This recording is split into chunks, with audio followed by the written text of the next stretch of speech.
Hey guys, this is LC Holt, and this is my weekly update for the week of August the 6th. I have a very special guest here with me today. This guy has done everything.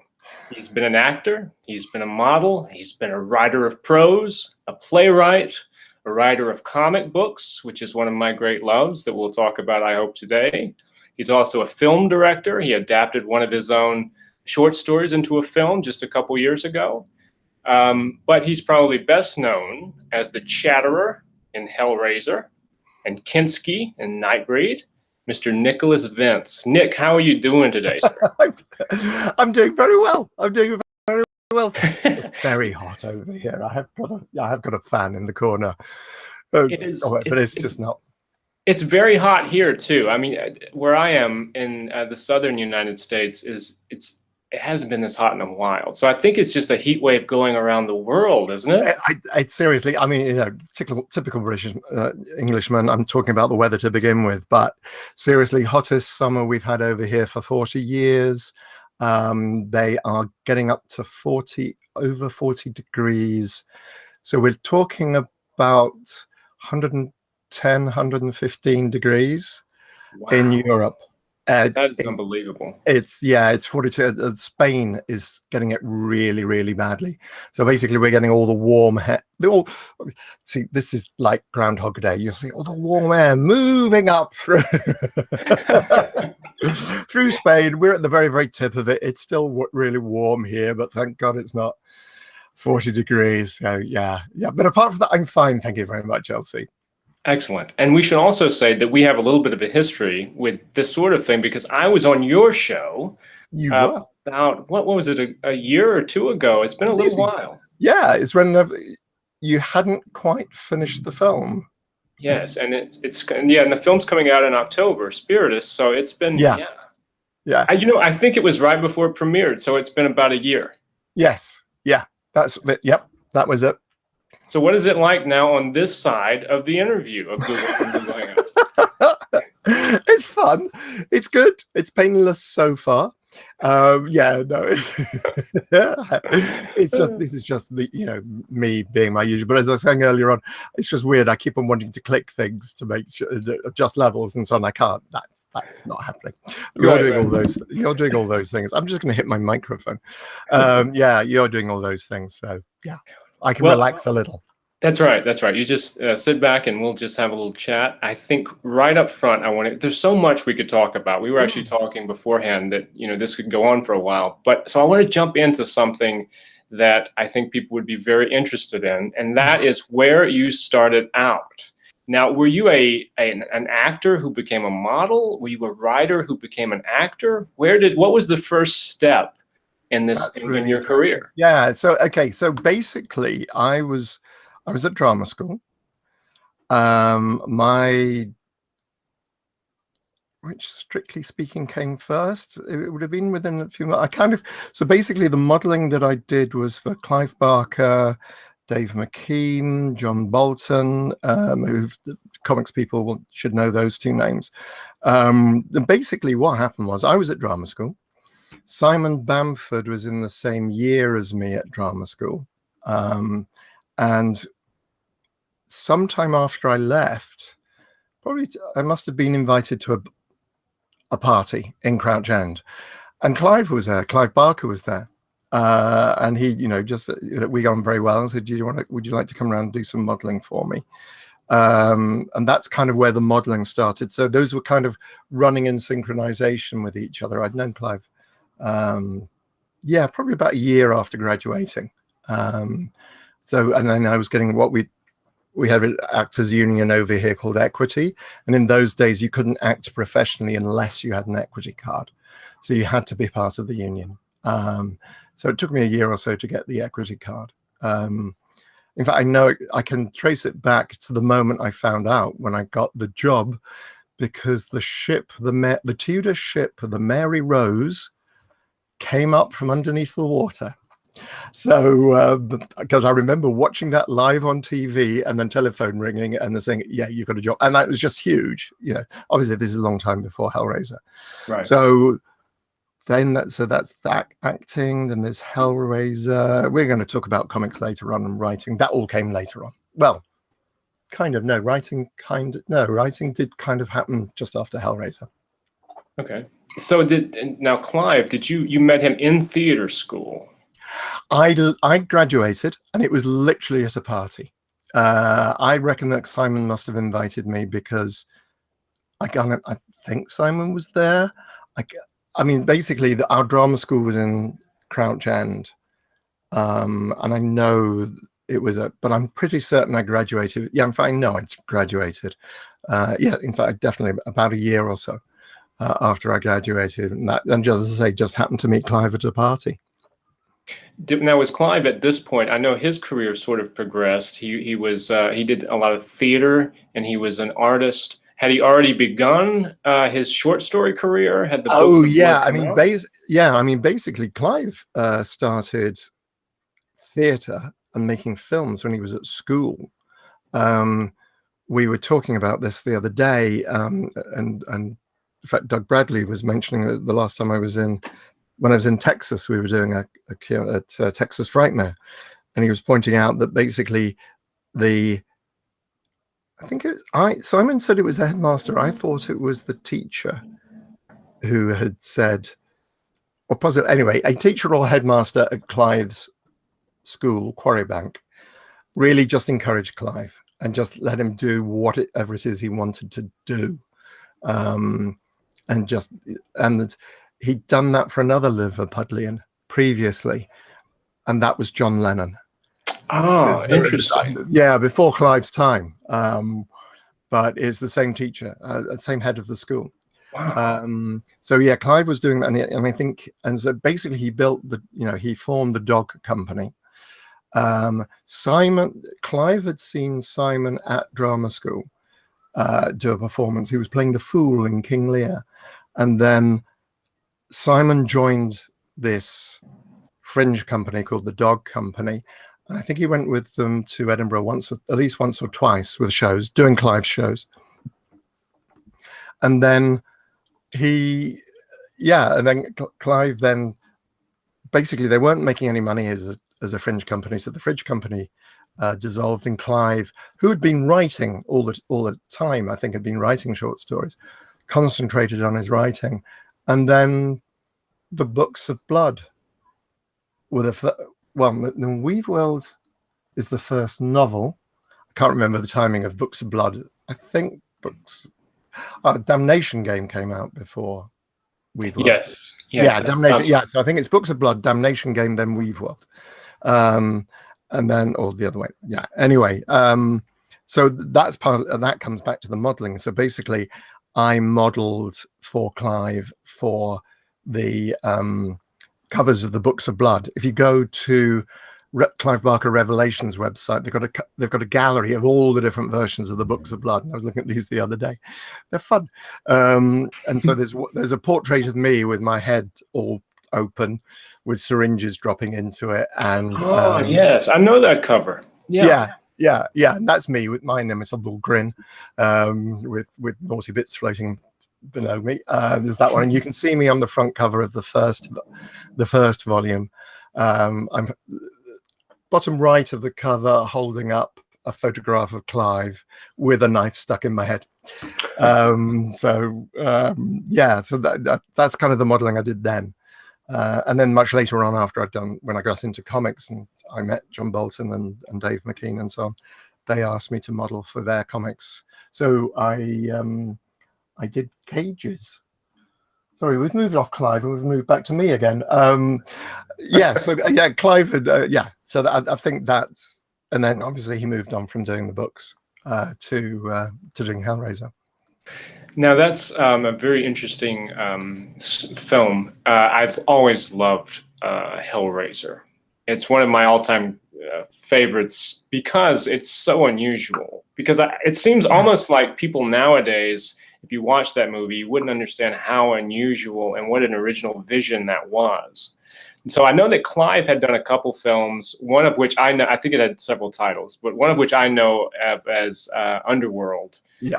And then there was another one called Rawhead Rex, but he had only written those films. Yes. And now he was finally getting a chance to take control of his own vision, which was brilliant, fantastical, so many different adjectives you could use for it. Sure. So when did you find out that Hellraiser was coming about? Was it something where he just called you and said, we're going to do a movie and we're going to do it the right way? Yeah, absolutely. So basically, Rawhead Rex is based on the short story from Books of Blood. I had no idea. He'd never mentioned doing, these other films until he literally said, "Oh God, I'm going to do this myself because I really hate whatever's being done." I think he had mentioned them in passing, and it was obviously really unhappy about the idea. And then he just called up and he said, would you like to be in it? Playing a monster, there's makeup involved. Yeah, right. And there's no lines, but would you like to do it? I think, yeah, it's. And then I had, so he said, okay, well, what I'll do is I'll give you details to the producer. And basically the feedback I got was that I was too pretty looking to play a monster, and therefore I had to get some more photographs done. So I keep on looking over to my right to see if I can see the. I might give me 2 seconds. I might even be able to show you. Oh, excellent.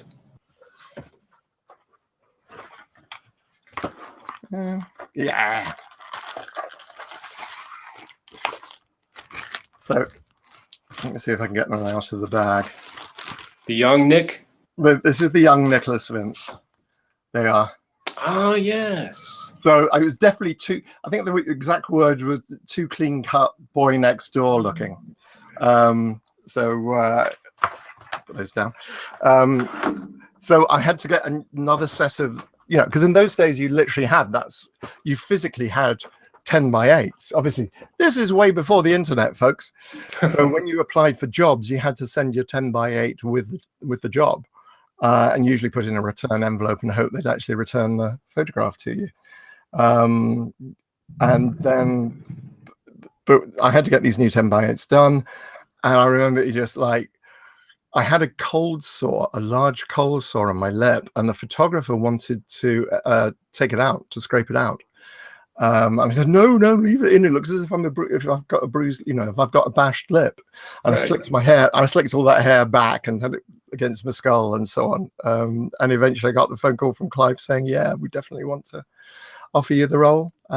Would you like to do it? And me going, yes. I think I tried to be professional, and I think I kind of remember saying, well, yes, I'll have to discuss it with my agent, of course.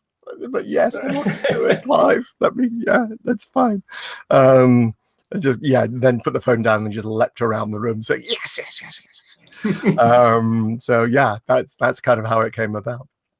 So you've mentioned the makeup, and I would be remiss if I didn't ask you. Now, I've done makeup roles. It's very difficult, and it's hard to pull off if the makeup effects person isn't experienced. It's easy to look like you have, say, like a Halloween mask glued to your face. Now, the thing that stands out to me about the Chatterer is just how organic that makeup looked. It actually looked like it could be a mutilated face. I mean, it was great, even on those really tight, because there are some tight close-ups that you have of the teeth and so forth, and there's no flaws apparent, but I know it takes a long time to get into that, and I just have to ask you, man, how long did that take? Actually, funnily enough, that's part of the trick of it. It didn't take that long at all for me because it wasn't glued to my face. So basically, the process, and I think this is why you can't see edges, because basically what they did was they put a bald cap on, a rubber bald cap, hide all my hair, because I had similar amounts of hair as you had in the photograph. And then they stuck the teeth to my teeth. So they sat outside my face. They were attached to my teeth with DentiGrip. So then the mask itself had a slit down the back, and that just went on over the top like that. And then they probably would have tacked it. They would have glued. I don't know that they even did much, gluing there, because the costume itself was so tight round the neck, Right. it wasn't going to come away. So I don't think they did. But then what they did was they cut up condoms and glued them between the plastic teeth and the inside of the mask to represent gums, and to make sure that when I chatted the teeth, the lips kind of moved with them. Oh, It looked, to make it look as if it was real. And then they got KY jelly and put that in my mouth to represent the saliva, or put it round not in my mouth, or inevitably bits of it did get in. But yeah, and then of course the reason that opening shot when he comes through the wall, and you've got you see him come towards the camera, and then you see the reverse shot with Ashley behind me. Sure. Ashley, as he's walking, you see all the blood. What looks like the skull, and it's being pulled apart. That was complete accident. That was because the mask had shrunk. Mm-hmm. Now we're talking foam latex here, and it had shrunk after it had come out of the mold, so they couldn't get it all the way around the back, and they just said fill it with blood, which kind of became, if there's a problem with the makeup, just add blood. And that's why you have that, the look as if it's pulling against the skull. It's just purely accident. So to get into makeup and costume was about an hour in total, if that, because it was just, the costume was just leotard with the flesh that you see through the jacket, then leather trousers with braces, then a jacket which zipped up the back, and then that was it, really. I mean, apart from the fact I couldn't hear, speak, or see, that was it, done. That's interesting that you mentioned that as well, because I was going to ask you, could you see at all through that? I mean, there's no eyes, there's no eye slits. There's a tiny little hole, so that there, kind of like there on and I could see about 2 feet on the ground. But because I couldn't move my head from side to side, because the makeup and the tightness of the neck and so on, I literally I could look down, like, if you look that and like with your eyes, it all starts going blurry anyway, because you can't really see. And then, yeah, so I was led around by the hand throughout. Yeah, whenever they just put me somewhere and then led me somewhere and then told me to act and then took me back again. That was it, really. So did you, after the film shoot was over, were you like, Ashley, so that's what you look like? I'd seen the mask before. I'd seen some photographs. Funny enough, you were talking about the organic feel as if it had once been a person. On the original test, the makeup test that we did a couple of weeks before filming, the teeth were pointed as if they'd been filed down. But Clive looked at them, he said, no, it now looks too much like a fish. He doesn't look human anymore. So then they did the human looking teeth. So I'd seen the mask obviously before it went on, but literally the whole effect, no, I didn't get to see that probably until I saw it in the cinema. Really? Because you did have, you had Polaroid cameras in those days, but those were used for continuity, and they don't give the best vision. I didn't see any photographs or anything until I possibly, I don't recall it. Had to wait until I saw it in the cinema. Wow. And what a sight it was, huh? What did you think when you first saw it? I loved it. Actually, that's not true, because the first time I watched Hellraiser in the cinema with my mum and dad, because me making a movie, all I could remember and relate to was the experience of making the film. So, when I look at things, oh yeah, that's in the studio, that's not in the studio, and it's, oh yeah, that's the day and this happened. Oh yeah, I remember meeting Andy and Claire briefly, Ashley, though, to be honest, I've spent most of my time with the image animation guys, the makeup guys, and my fellow Cenobites, because we were just tucked away in a green room, dressing room, together. that's more or less what I remember. It was the experience of making the movie. So the actual watching it as a movie, it's probably 10 years before I kind of felt, oh, actually, you know, I've now completely moved away from that experience. Now I can just look, I now just appreciate it. And now, having made my own films, I really appreciate the direction, the camera work, and so on. It's a masterclass in just, you know, how to frame a shot, how to set something up, how to develop character, and so on. It's genius as far as I'm concerned. I agree completely. What was it like working with Tony Randall on 2? Because there was a difference, but was there a difference between Clive and Tony in terms of directing stuff? Yeah, absolutely. I mean, Tony's a very, very different style. I mean, I'd known Clive for years, and I'd only met Tony probably the first day of shooting that I was in. And I think he came around, just said, "Hi, I'm Tony, and I'll see you on set." So yeah, it was completely different. It was kind of, I guess it might be considered a slightly more professional relationship in that, I mean, Clive was obviously professional, in that, you just didn't know him beforehand, and I haven't really spoken to him since. I don't know if I've seen Tony since. I mean, we're friends on Facebook, and we occasionally chat on Facebook, but I don't recall seeing Tony once we'd finished the film. It was a pretty quick turnaround too between the first and second, wasn't it? Yeah, it was within a year. We were shooting again within a year, and they came out, a year apart. They obviously, Hellraiser had become such a success, they wanted to get in front of the cameras as soon as possible. So timeline wise, it was Hellraiser 2, and then Nightbreed. Yes, yeah. So basically, the reason Clive wasn't directing Hellbound was because he was already working on Nightbreed. And doing the pre-production on that, or writing on working on that, which must have happened within I think it was 2 years between Hellbound and Nightbreed, but Clive was already started working on it. So did Clive call you up and say, "Hey man, we got another gig"? Yeah, I think he must have done. I mean, I know because originally the idea was not to go with prosthetics for Nightbreed. There was a time when they were trying to minimize the prosthetics because they knew it was expensive and it takes a long time to do.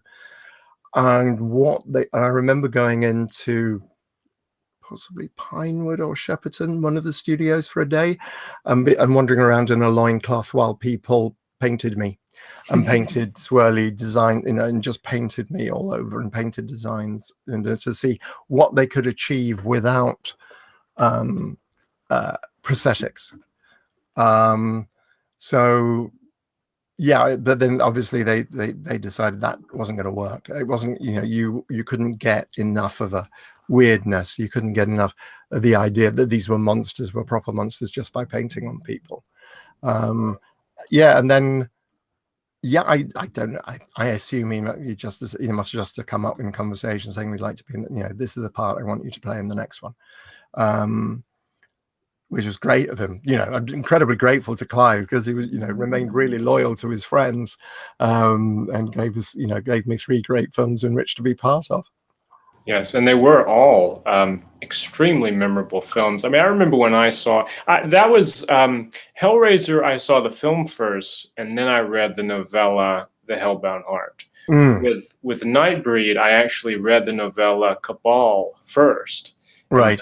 Then I watched the film on VHS when I was younger, and of course that was the version that everyone watched for many, many years, which I actually really enjoyed because you didn't know any different. Yeah. And I didn't know the backstory and everything. So I was going to talk a little bit about that. That was a much larger budget, obviously, than Hellraiser. Yeah. And did Clive, I mean, was there a tension on the set? Was there a lot more of a responsibility? Did you guys feel like, oh man, this is a lot of money and these guys really are getting involved creatively? And yeah, I think basically what happened was that there were 2 guys at Morgan Creek, whose names I don't remember, and one of them commissioned or greenlit Nightbreed. Halfway through the production, he left the company. So it was the guy who wasn't originally part of it And he just kept on looking at the numbers, and he just really didn't understand Clive's vision, which was not to do another Hellraiser, was not to do a stalk and slash, but to do, to make a movie where the monsters are the good guys. And which is why you had all the changes put in, and Cronenberg suddenly became it became a stalk and slash movie. And he's at the end, and the sequels obviously. So which is, I'm kind of really interested to see what they do with Nightbreed, the TV series, which I've seen some reports of. I think that would be very interesting. I think it's definitely the time that they should do a Nightbreed TV series, because it's all about the other. It's all about fear and xenophobia and so on, and people being beastly to each other. Because people don't believe in their values or their religion or whatever it is. So I think it was tough. I mean, there was definitely tension on, but of course, as an actor, you just go in and do your job. Sure. You learn the lines and repeat them. So we knew stuff was going on, obviously, and there was talking and so on. But directly, personally, no, it didn't really affect us.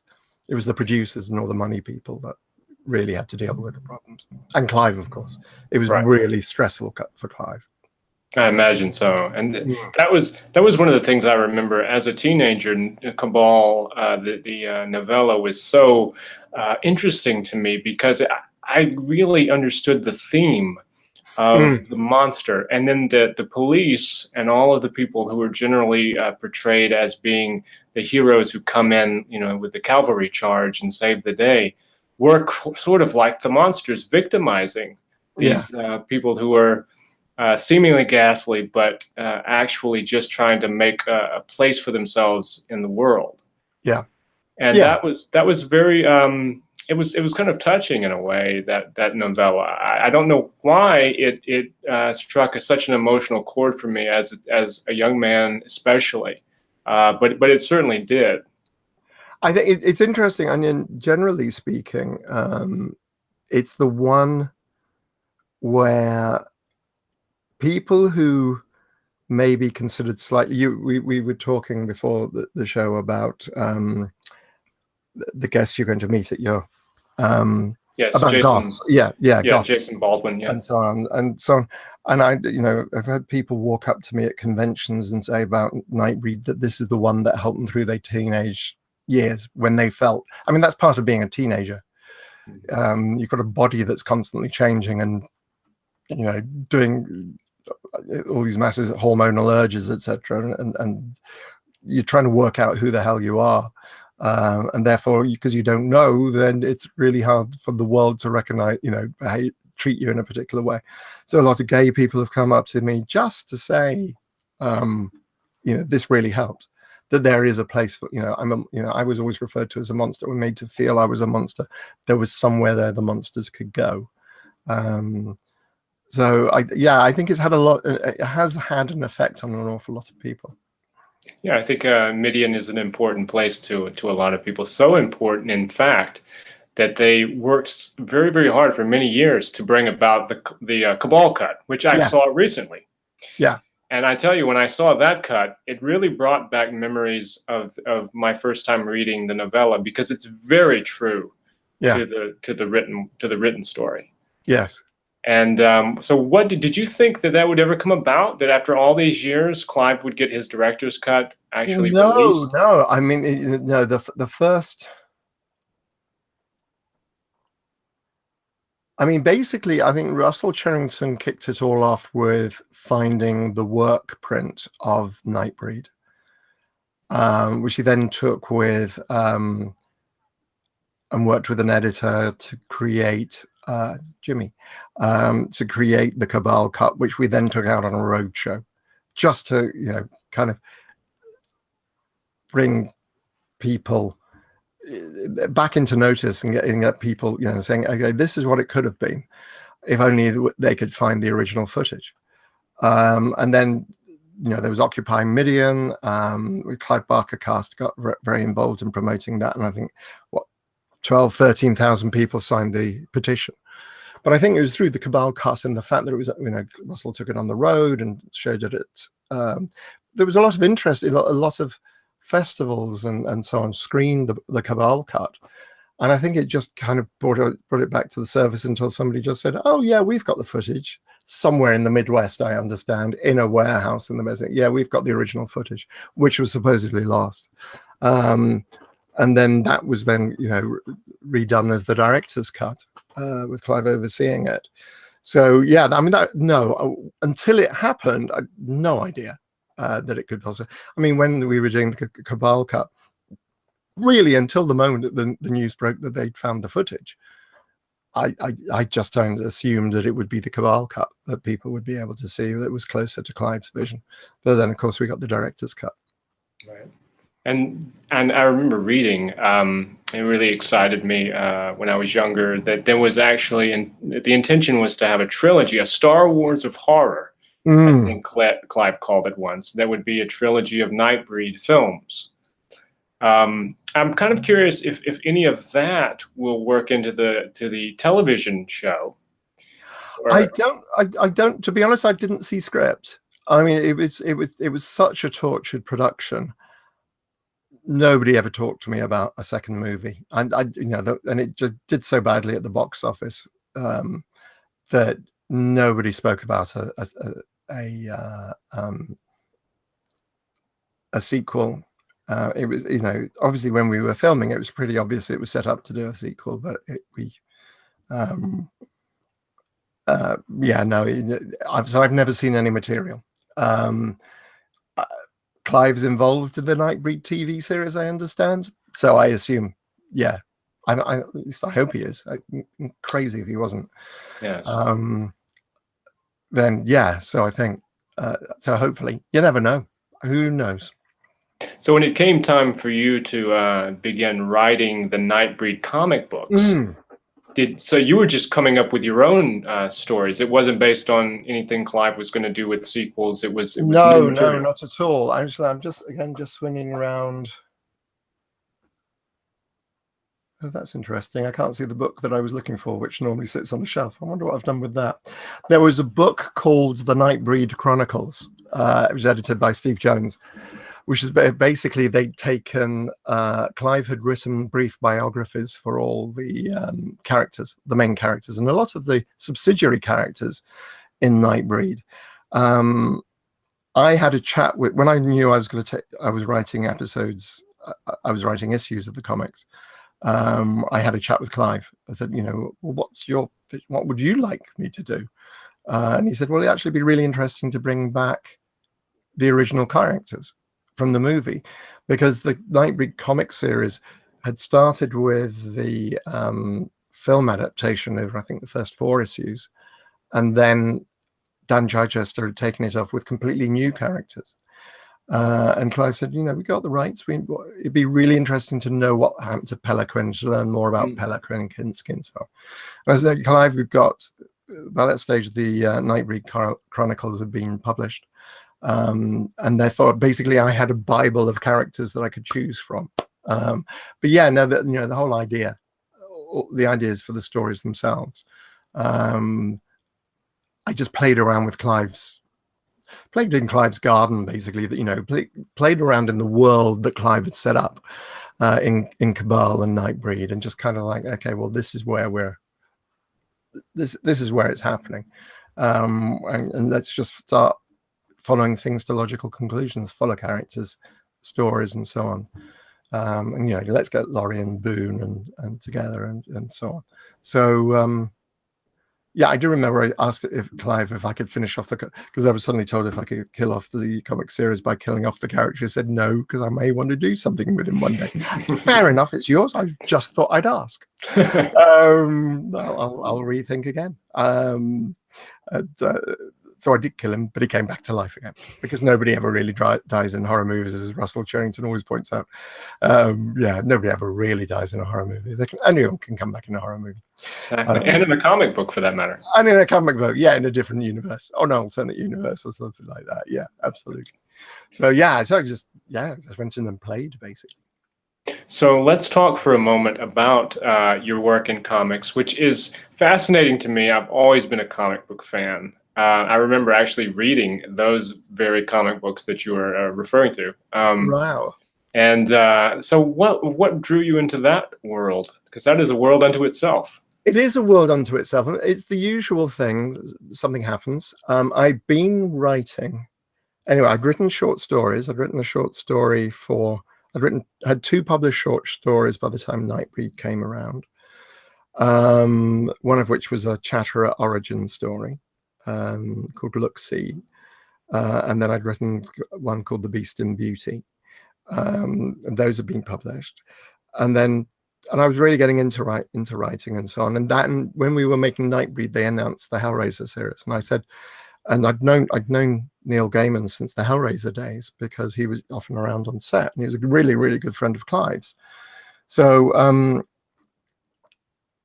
the usual chutzpah. I had booked a holiday after we finished Nightbreed. I had enough money to visit the States for the first time.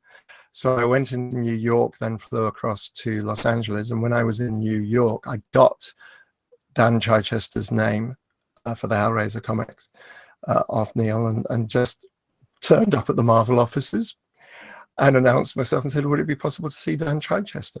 And they just asked me to wait. And then about 20 minutes later, this assistant came running out. She's saying, oh, Dan is so sorry. He's so sorry. He didn't recognize your name. And I'm thinking, I didn't expect him to recognize my name. If he was available, I thought I'd say hello and pitch him a story. And that's what I did. I just pitched him a story I'd written on the plane. And then I remember sitting in his office so clearly. I was saying, oh, thank you, Dan. That's brilliant. How do you write a comic strip? How do you lay it out? I had no idea at all how to do these things. And he just said, reached into a drawer. He said, that's one of mine. That's how a comic is laid out. We follow the Marvel method here. And that, those of you who don't know, is that basically you write very minimal descriptions and you write the dialogue.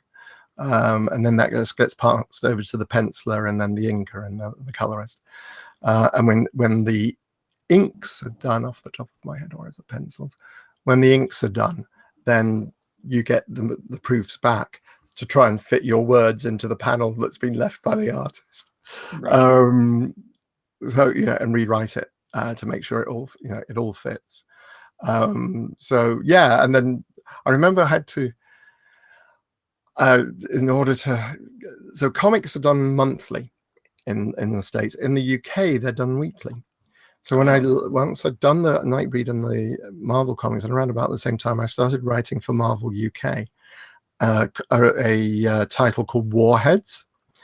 And that was published weekly in the UK and monthly in the States. So basically, I had to write 4 weekly episodes, which were 6 pages each. And then those were gathered into a 24-page comic at the end. And it was really interesting challenge. I remember I got an A4 sheet of paper and laid out what a monthly comic looks like, because the adverts will appear in the same place. And obviously, when you're writing comics, you want to make, so if you got the front cover, then open the front cover and you can see the inside spread. Well, that side is going to be the advert, and then you've got your splash page, your opening page. It's probably going to be 1 panel or 2 panels. Something big is going to happen on the opening page. Then you turn a page, and then you work, and then the adverts appear. So you have to make sure that if you're going to do any big reveals, you make sure it's not on a right-hand page. You want it on a left-hand page so people see it immediately when they turn the page. Oh. And that if it's a double-page spread, you don't have any big reveals at the bottom right, because that's where people's eyes go first. So it's a very technical way of writing. And as I say, you have to really, how can you cut your ideas down and so on. So I used to just kind of sketch out ideas and write in what was happening on the different pages on this A4 sheet that I designed and got photocopied and did that. That's kind of working in comics. And so did you, in the Marvel UK, did they use the Marvel method, or did you have to do the full scripts, the layouts that you did? Were they? No, it was the Marvel method. It's the same all over. So basically, you write a script, which is usually 1 page per comic page, with 6 panels. You're aiming to get the description and the dialogue for 6 panels onto 1 page. So your script is going to be the same length as the number of comic pages in the book. So, yeah, and if you've got 2 pages, then you've got a lot of white space. You've got 2 panels on the page. You've got a lot of white space. But it kind of makes sense because because obviously the artist is going to go in and make notes and so on when it's handed over to them. So it was interesting. Yes, that's always fascinating to me, and it is true. I think that people don't understand how technical things like comic books can be. I mean, it's really interesting that you talk about the reveals as the page turns, because it makes perfect sense to anyone who is a comic book aficionado who's read a comic book. You can actually see it in the books you read, but you don't necessarily think about it, and that's the great thing about that sort of an art form is it's so integrated that you don't think about it. You just enjoy it. But I wanted to also go into what you've been doing recently, because you've been doing a lot of things since Hellraiser and Nightbreed. Well, though obviously, to be honest, only in the last 6 years, because basically at the end, whilst I was writing comics, suddenly all my titles were cancelled, and I was very in debt. And it's like, oh, I've got to get a real job. I've got to get a real job, and I ended up by working computers through till 2012. I wrote 1 short story for the Hellbound Hearts, which was edited by Paul Kane and Maria Regan. Basically, all set in the Clive Barker literary Hellraiser world, the Hellbound Heart world, rather than the movies. So I'd written that, which kind of gave me a taste of, actually, I'd quite like to go back and do this at some time. I was like, well, when I retire. And then I got made redundant in 2012, and it's like, oh, okay, I've now got a year's worth of money. I can start writing and so on. So the first thing I did was I started writing prose again. So I started writing short stories, and I self-published those on Amazon. The first volume was What Monsters Do. So that was a very slim volume of short stories. And then I took a break when my father passed away, and then I came back and I wrote a second volume of short stories, and then I just thought, I'd really like to start acting again. So I went back to drama school in the evening classes for a month, for a term, three times a week. I was doing evening classes and acting, and this is kind of around the time the Cabal cut, and then I just kind of thought, okay, well, and then people started offering me some really cool parts in short films. There's one called Mindless by Katie Bonham, and then there was one called Rats by Mark Logan in particular. Those were particularly good fun to do. Rats particularly because we filmed it in Warwick Castle. So and then I've kind of done, and then I've done feature films. In fact, I've shot small part. I've shot cameos in 3. Book of Monsters. Yeah, so I wrote. So I've shot. I've got to remember. I knew I'm going to forget some of them. People forgive me if I forget them. But basically, yes, Borley Rectory is a feature film all about a really haunted house in the UK. There's Borley Rectory that's already out and on its festival run. That's been around for about a year or so. There is a feature film called Hollower. That was quite good fun because that was basically a day sitting in a real live police interrogation cell, which is about the same size as my study, if not slightly smaller, opposite my fellow actor. And then having 32 pages of dialogue all in one day. That was fun because I was playing the police detective, therefore I had to make all the going. I had all the questions. Right. So it's not a question of getting a cue. I had to keep on driving that through. That was good fun. So those are the last couple of years, and then I did, and then as I say, this year I've done Fuck You Immortality, which is a beautiful title. I actually saw that on your ad. I love it. It's a wonderful title, and I think it's going to be a totally over-the-top, bloody, gory film. That's coming to the end of it. They've shown a trailer of it in Italy at a festival, which went down very well, apparently. But it was filmed in northern Italy, so I'm not that close to the filmmakers. There's Book of Monsters, which comes out. Well, it's going to premiere at Fright Fest in about 3 weeks, at the end of August. So I'm really looking forward to that. Gosh, yes, it is 3 weeks. So gonna be that's sort of attending the premiere for that.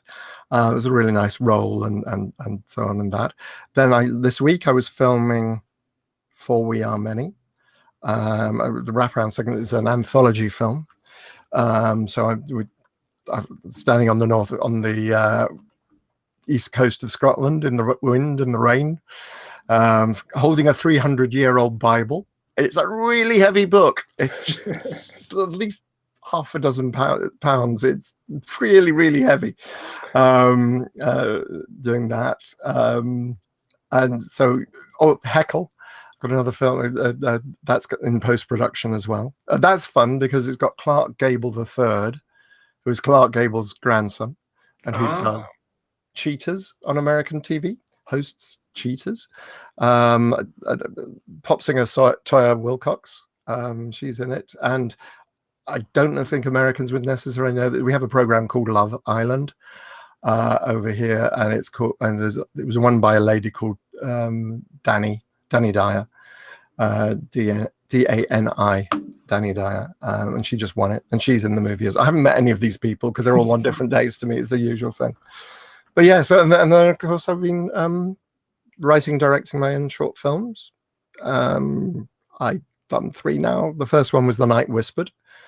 That's out and about. The second one is Your Appraisal. That is the second 2. Your Appraisal and Necessary Evils I do with my mates over at Celtic Badger in Ireland. Your Appraisal is on its festival run at the moment. Necessary Evils has got some more post-production that needs to be done to it, but will be part of the For We Are Many extra. There's going to be DVD extras on that. And I think that's all I'm doing at the moment. That's all I've got coming up. It's been a really busy year in terms of acting this year. It's been great. It's been really fortunate that people still want to employ me. Well, you can't ask for more than that. That's fantastic. No, absolutely not. Absolutely not. So yeah, that's the thing. But I've got some other projects. Oh, and the other thing that, of course, a really important project, very dear to my heart, and that's the London Horror Festival. I've patroned for the 3rd year running, and that's the theatre festival, a Fringe Theatre that takes place at the Old Red Lion in North London, near Angel Tube. That starts at the beginning of October and runs through to kind of into November. I think we've got some really interesting shows coming there. And this, I wasn't able to make any of the shows last year because I ended up by flitting out of the country.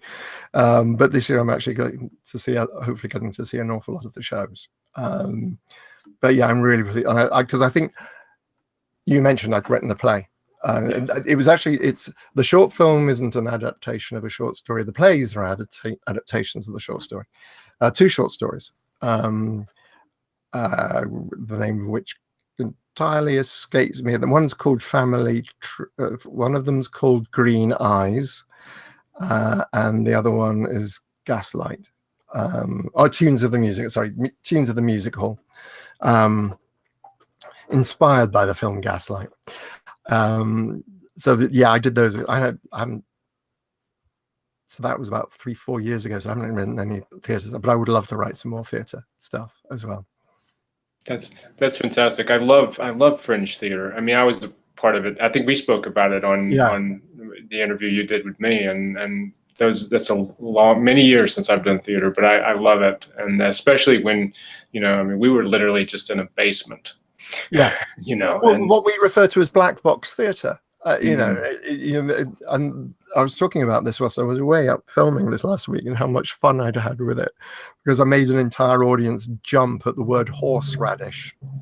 And it is just the way you could set people up for things, and so, and I just literally the whole room was like, I think, what? And then just laughed because it's ridiculous. They were really, it was literally a jump scare. I'd set up a really good jump scare, and the actors and the director, it was written into the script.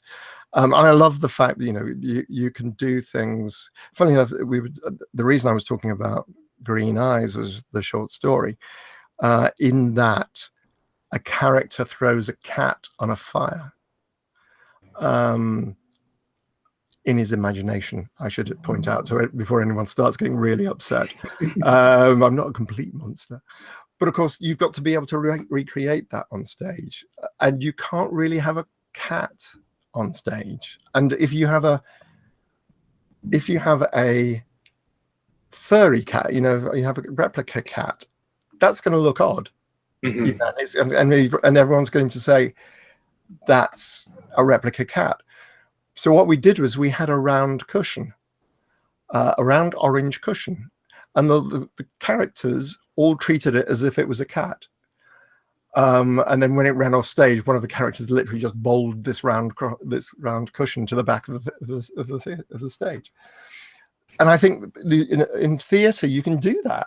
Sure, yeah. You know, because people's imagination gets so involved in it. So yeah, that was really good fun to do. And I love the fact that you can just play. It's actually easier to do things like that in theatre than it is on film. I would love to do a short film based on family, on the Green Eyes, not Family Tree, Green Eyes, and that would be.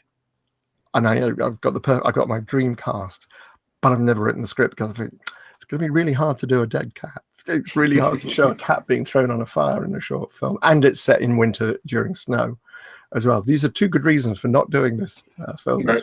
You can see. So you know, you could do it, and actually, you know, you can do it. You can get a replica cat and put it on a fire and zoom in on eyeballs and fur and melting and so on. Sure. There's all possible, but. Well, that's we should also probably say that next week you'll be in Liverpool. Yes, thank you for prompting that, because yes, I'm going to be at the Liverpool Horror Festival. I'm going to be I'm going to be there as a guest, along with Ramsey Campbell, the author, and with Lawrence Harvey, who is in Human Centipede 2 and 3, and Frankenstein Created Bikers, and a whole load of other independent horror films, with a gentleman called Graham Humphreys, who is a poster artist, and he was perhaps best known for doing the cover art for Evil Dead, and it does amazing art. Really is just extraordinary, and we're all going to be there. And if we can technically get it set up, I'm going to be doing a chattering with Nicholas Vince there. That's my YouTube show. That we're interviewing Lawrence and Ramsey. Quite technically, how we're going to do it, that's to be decided. That's to be worked out. May have to record it and then publish it later. But what we're going to try and do it live, because I'm just a glutton for punishment, basically. It's just like I'll just. I know the feeling. You're not alone, Nick. Yeah. Because what are you working on at the moment? Well, I'm actually working on a book project of short stories. Right. This is the first time I've mentioned it. Right. And I hope when it's done, I think we've talked about me talking to you about it on your show. Yeah, absolutely. So that'll be a lot of fun. That'd be a lot of fun to talk to you about come next year. Okay. But speaking of your show, I wanted to make sure people know that Chattering with Nicholas Vince is every Sunday. And you can actually go down to the description in this YouTube video you're watching now and get the link, go directly to it and subscribe. Oh, brilliant. Thank you. It's a beautiful show. I love watching it. A lot of great guests. There'll be another one tomorrow.